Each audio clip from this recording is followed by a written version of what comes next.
بسم اللہ الرحمن الرحیم۔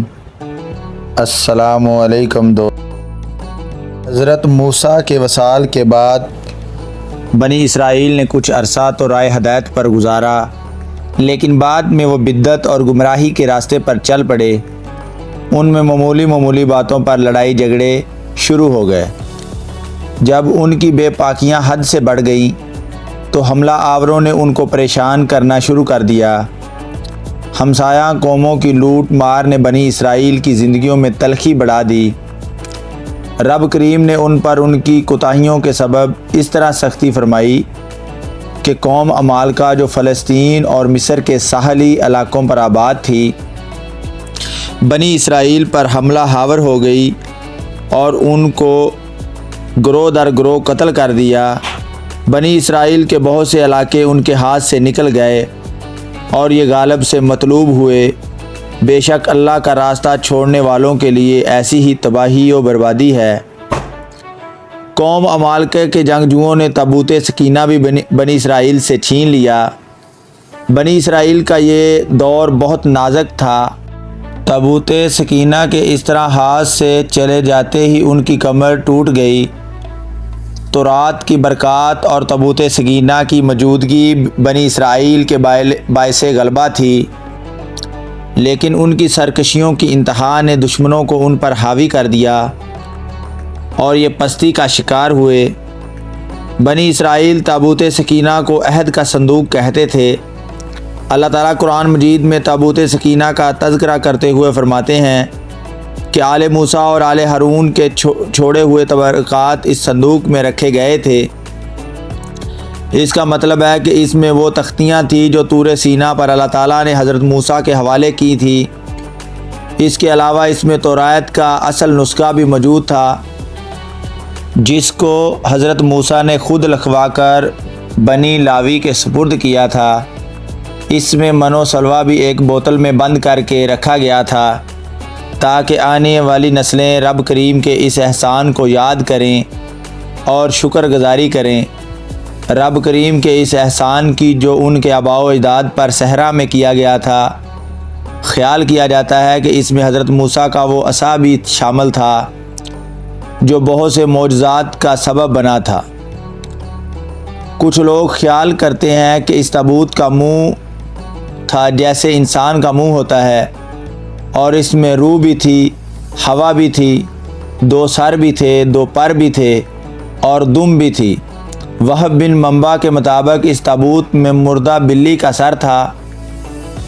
جب وہ تابوت کے اندر بولتا تو بنی اسرائیل کو اپنی فتح کا یقین ہو جاتا تھا، اور بعض خیال کرتے ہیں کہ تابوت سکینہ ایک سونے کا تشت تھا جس میں انبیاء کرام کے دل دھوئے جاتے تھے، اور یہ حضرت موسیٰ کو عطا کیا گیا تھا۔ واللہ عالم۔ سورہ بقرہ میں ارشاد ہوتا ہے، کیا تو نے حضرت موسیٰ کے بعد بنی اسرائیل کی جماعت کو نہیں دیکھا جب کہ انہوں نے پیغمبر سے کہا کہ کسی کو ہمارا بادشاہ بنا دیجئے تاکہ ہم اللہ کی راہ میں جہاد کریں۔ جس نبی کا ان آیات میں ذکر کیا گیا ہے، خیال کیا جاتا ہے کہ حضرت شمیول تھے۔ عمالقہ نے جب بنی اسرائیل پر اپنا تسلط قائم کر لیا اور اسرائیلیوں کا قتل عام کیا تو لاوی کی جس نسل میں پیغمبری چلی آ رہی تھی وہ سب کے سب مختلف لڑائیوں میں ختم ہو گئے۔ صرف ایک حاملہ عورت بچی۔ سب کی امیدیں اس عورت سے وابستہ ہو گئیں کہ اس عورت سے لڑکا پیدا ہو اور وہ نبی بنے۔ وہ عورت بھی بارگاہ خداوندی میں گڑ گڑاتی کہ اللہ رب العزت اس کو لڑکے سے نوازے تاکہ وہ نبی بنے اور بنی اسرائیل کے لیے رائے نجات ہو۔ اس کی دعا قبول ہوئی اور رب کریم نے اس کو ایک لڑکا عطا کیا۔ اس کا نام شمیول رکھا گیا، جس کے لفظی معنی ہے کہ اللہ نے میری دعا قبول فرمائی۔ نبوت کی عمر تک پہنچ کر آپ کو نبوت سے سرفراز فرمایا گیا۔ آپ بنی اسرائیل کو راہ راست پر لانے کے لیے تبلیغ کرتے رہے، لیکن بنی اسرائیل روز بروز ذب و حالی کا شکار ہوتے جا رہے تھے۔ تابوت سکینہ دشمنوں کے قبضے میں تھا۔ دشمنوں کی قہر سمانیہ جاری تھی۔ تبھی اپنے نبی سے درخواست کرتے ہیں کہ ہمارے لیے کوئی بادشاہ مقرر کر دیں۔ اس میں تبدیلی کی گنجائش نہیں، کیونکہ اللہ تعالیٰ نے طالوت کو بہت نوازا ہے اور اسے تمہارے مقابلے علم اور جسم میں زیادہ کشادگی عطا کی ہے۔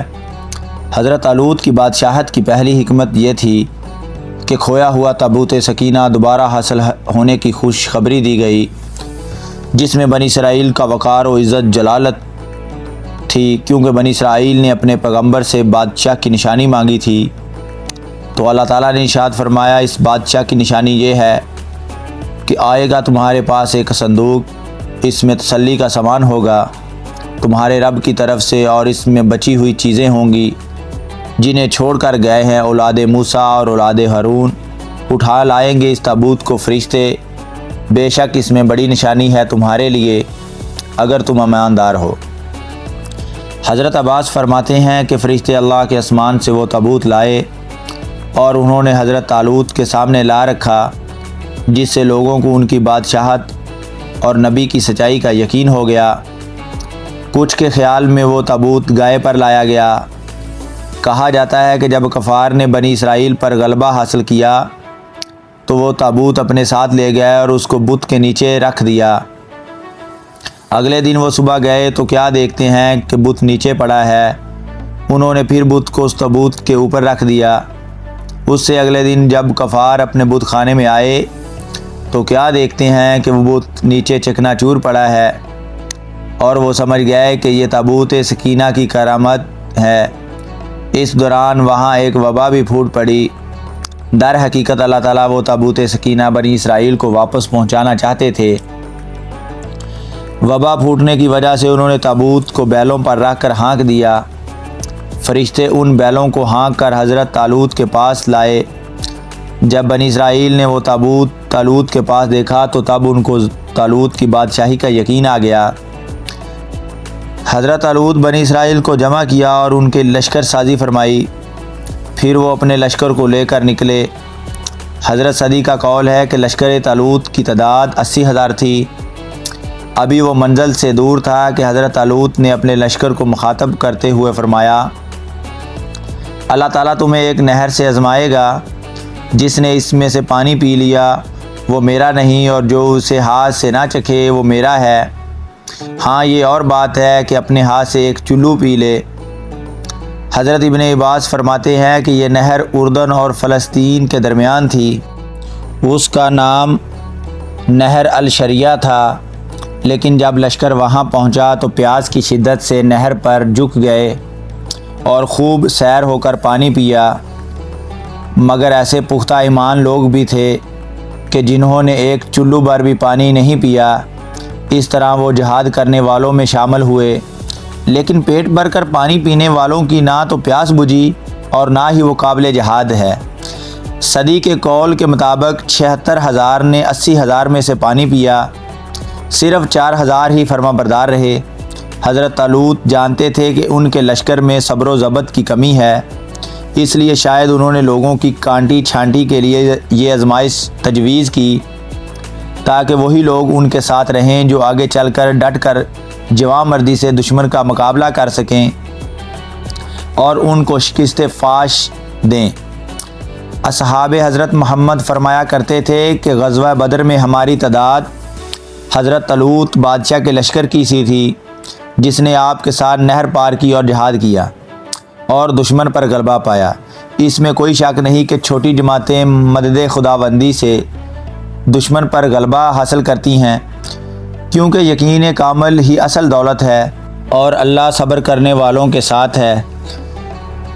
جب لشکر طالوت نے نہر کو عبور کیا تو کچھ لوگ کہنے لگے کہ آج ہم میں جالوت کا مقابلہ کرنے کی طاقت نہیں۔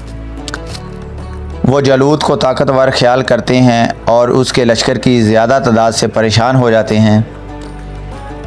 جالوت دشمن کی فوج کا سردار تھا اور ایک دیو ہیکل شخص تھا، لیکن جن لوگوں کو یقین تھا کہ اللہ تبارک تعالیٰ ان کی مدد فرمائیں گے، انہوں نے کہا بسا اوقات چھوٹی اور تھوڑی جماعتیں بڑی اور بہت سی جماعتوں پر اللہ کے حکم سے غلبہ پا لیتی ہیں۔